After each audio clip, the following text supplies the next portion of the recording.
And Houghton! 1-0!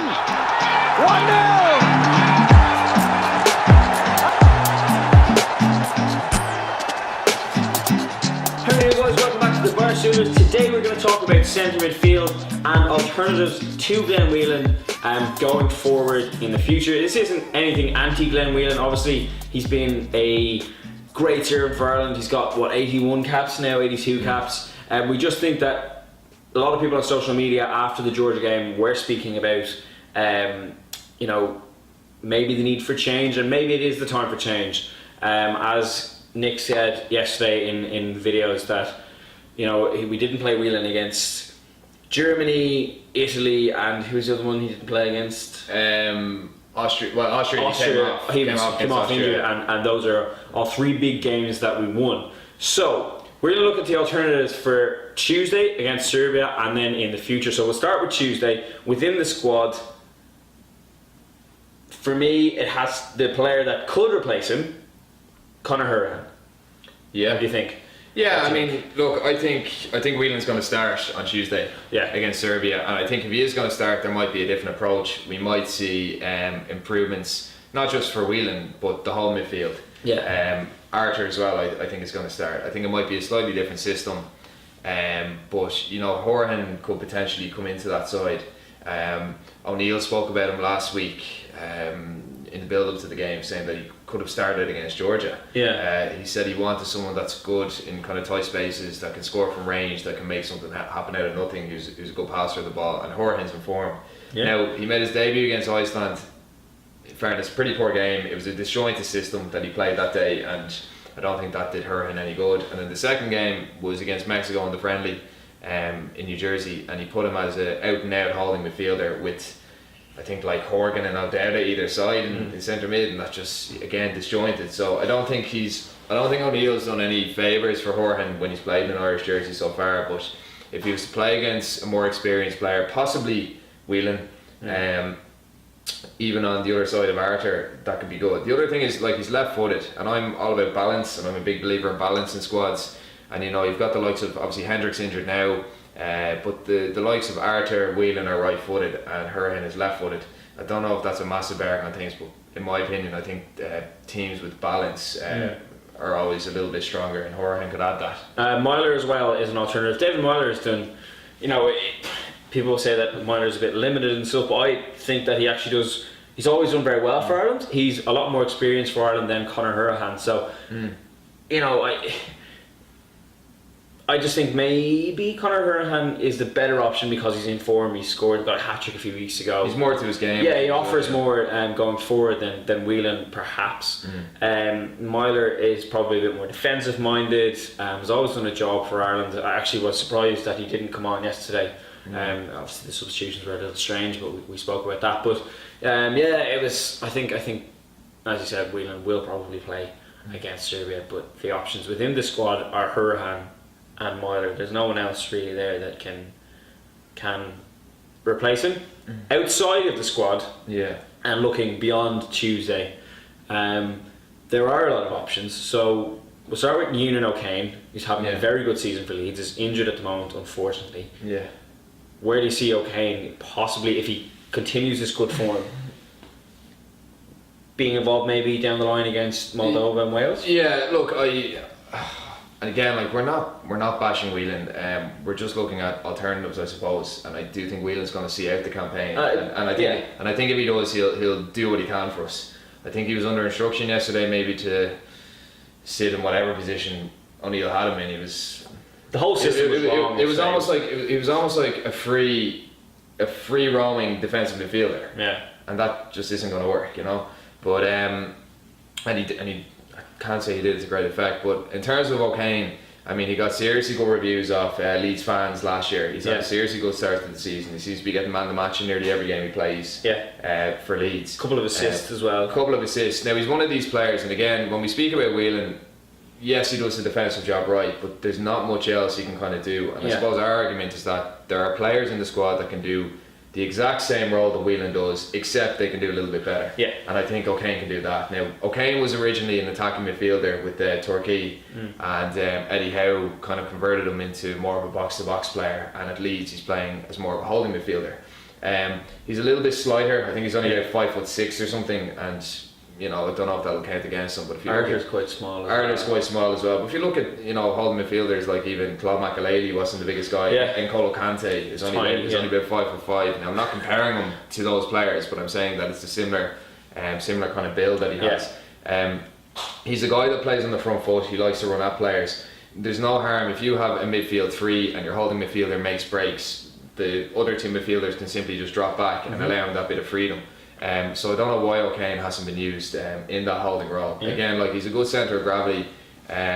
He's comfortable on the ball. He's composed on the ball. He's able to break up the play. He's able to run at players. He's good passing range. He's good vision. I just don't know how he hasn't been involved more, but he could be a good option. I mean, a lot of people might view him as a more attack-minded midfielder, but having watched him for Leeds in the last few games, he sits a good bit deeper. There's also James McCarthy, we know all about. He's obviously a veteran now for Ireland, but he's injured a lot, so he's probably the more natural replacement alternative. Well, replacement I think is right, because Whelan is getting on in years, and everyone has, at some point, has to be finish, we have to plug people into the squad. Like you see it with John O'Shea at the moment. He's not first choice, but he's still around the squad because he's a valuable member of the senior panel. But McCarthy's probably the most natural replacement. Yeah, and we forget how young McCarthy is as well. Like he's been around since he was about 20, even younger. I think he made his debut when he was only 19. So he's been around for a long time. I said already that I think he suffers a bit from playing beside Whelan because they're too similar. Where at Everton he was playing beside Gareth Barry, who's I suppose better with the ball of feet. So he's played with players that allow him to be more defensive. And you see McCarthy does roam forward for Everton. People bash him, but the people that bash him probably don't see him play for Everton. He does get forward. He does a decent job. He's not playing for them much at the moment, and people are going on about McCarthy and his lack of goals for him. But I counter-argue to that. Like, he's defensive midfielder. Not many Irish centre midfielders have popped up with many goals. He's the same. Over the years, he's the same type of player as Whelan, and Whelan has 2 international goals, and probably rightly so, because he's a defensive player. Other than that, going younger, staying in the Premier League. Declan Rice, who we've spoken about quite a bit here at the Bar Stoolers. Slaven Bilic is playing him in centre midfield now. When he played for Ireland underage and West Ham, he was considered maybe a centre back, but he's playing in a defensive midfield role for West Ham, who've had a pretty poor start to the season, but he's been kind of a shining light. He's been their kind of bright spark. So is it worth blooding him into the squad and playing him as that Glenn Whelan option? Because on the Soccer Saturday little feature they did on the week after they got hammered by Man United, they spoke about how he came on and he wanted the ball, and he got the ball, and everywhere he was looking for the ball, no matter where he was on the pitch. Probably a bit more, and his passing range seemed to be very good. He had some really nice diagonal balls. So is Rice maybe going forward an alternative? Yeah, maybe not this campaign. I mean, the thing is, like, this campaign, we're still second in the group. The only thing is the kind of the pressure's going to kind of the complexion of the group at the moment. It looks like we have to beat Serbia, and if we don't, we'll have to beat Wales. So I don't think it's a time for any emergencies. No. Now, if we look at Woodburn last night for Wales, I don't see why we don't blood young players even in their teens. There's the fear that they'll mess up and that it'll scar them for life. Trapattoni spoke about that. O'Neill's done that. But I mean, if Wales, who came third in the Euros, third, fourth in the Euros, are doing that, and they've done so for the last 10, 15 years, why can't we do it? Rice is playing in the Premier League. We don't have as many Premier League. It's probably the least amount of Premier League players we've ever had. I don't know why he wasn't even included in the squad. People say, Noel King needs him for the under-21s. Noel King hasn't done much for the 21s in recent years. They could be pushing for qualification, but the seniors have to take priority. I remember a few years ago seeing that Noel King requested that Brady and Hendrick play for the 21s ahead of the seniors. But I mean, the senior team is the pinnacle. The senior team should take priority. I don't know why Rice, I don't know about this campaign, because it's not as though all is lost. No. And it's not as though it's a big panic. But I don't see why he wasn't even in the squad. You know, he's a guy that England. It looks like he's on board. Yeah. But he's a guy that looks like England will probably have an eye on if he wasn't involved with us. You know, exactly. so I don't know why he's. Which is why Wales brought on Woodburn last night, because they didn't want him. He could have played for England. Yeah. They brought him on with 20 minutes to go, so you know, and he scored an absolute screamer and won the game. Yeah, so. and if you look at the past, look, Paul McShane. Don't think things have worked out for him internationally, but his first cap was in a crunch international. Yeah, it was Czech Republic. You know, and he did quite well. Joey O'Brien, I remember from a good few years ago, again, kind of a forgotten player, but I think his second or third cap came against Germany. He was played out of position as centre half, and we drew 0-0. That was in 2006 or 7, I think, and he got man of the match. You know, so I don't really understand this fear of blooding young players, because you know, you look at the likes of McCarthy. It took a while, and even Coleman took a while, and now these guys are in their late 20s. They've only a handful. Well, maybe not those guys, but a lot of them have a handful of caps, and even the likes of Wes Hoolahan, which is probably a different argument. You know, he's 35, and I think, you know, he should have way more caps than he does. Exactly, yeah.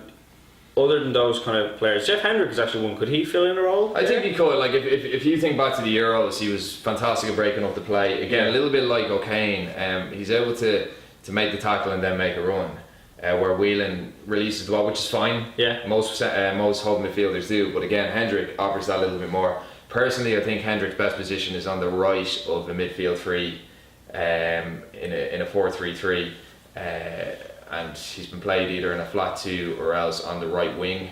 In terms of a holding midfielder, I don't know, maybe. Possibly, he's a big physical guy as well, and as I said, like, he's a good. His game could adapt over time, you know. Like, I'm not comparing him to Xabi Alonso, but Xabi Alonso was never the fastest runner, and then over time he kind of just retreated back a little bit to be kind of more holding midfielder. Obviously, he had a great passing range, but you know, as time goes on for Hendrick and the legs kind of start to get a bit more wary now.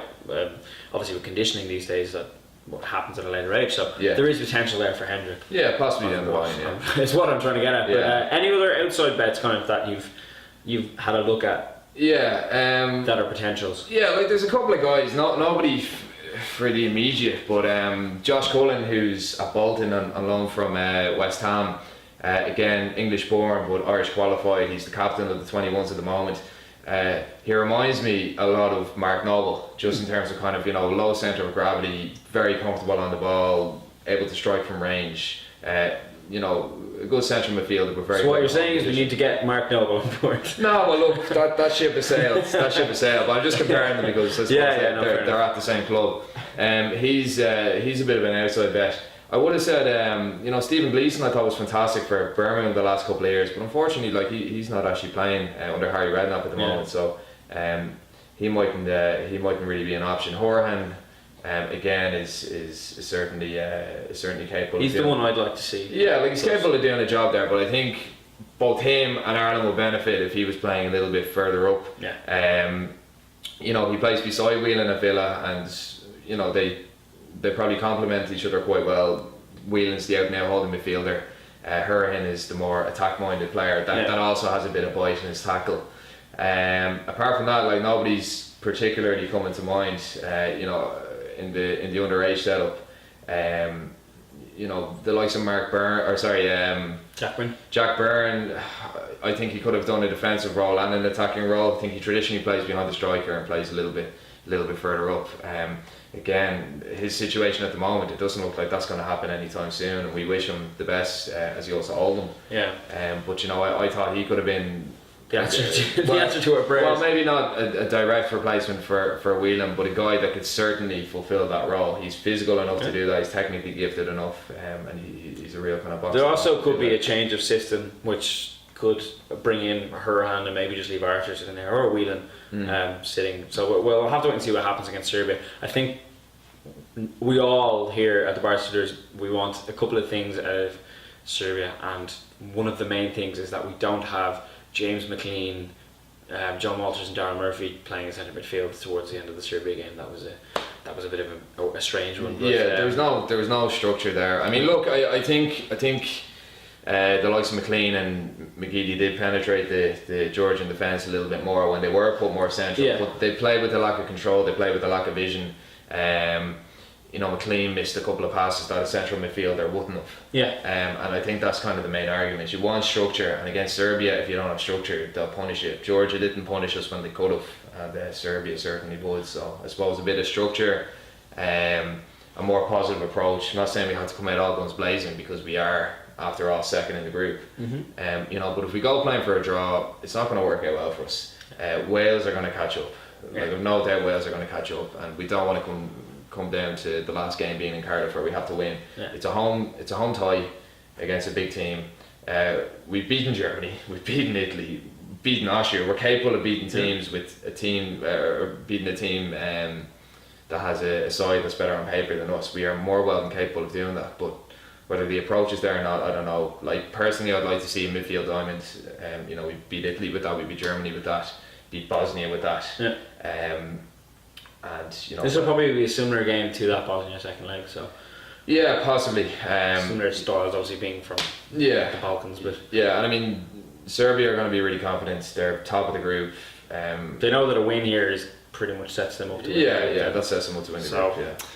Right, so we will discuss that at length in our match preview tomorrow. So if you can think of anything we haven't thought of here regarding the centre midfield situation, or if you have anything to add to it, just let us know down below. I'm sure you will. So we shall see you tomorrow for our match preview of the big one versus Serbia.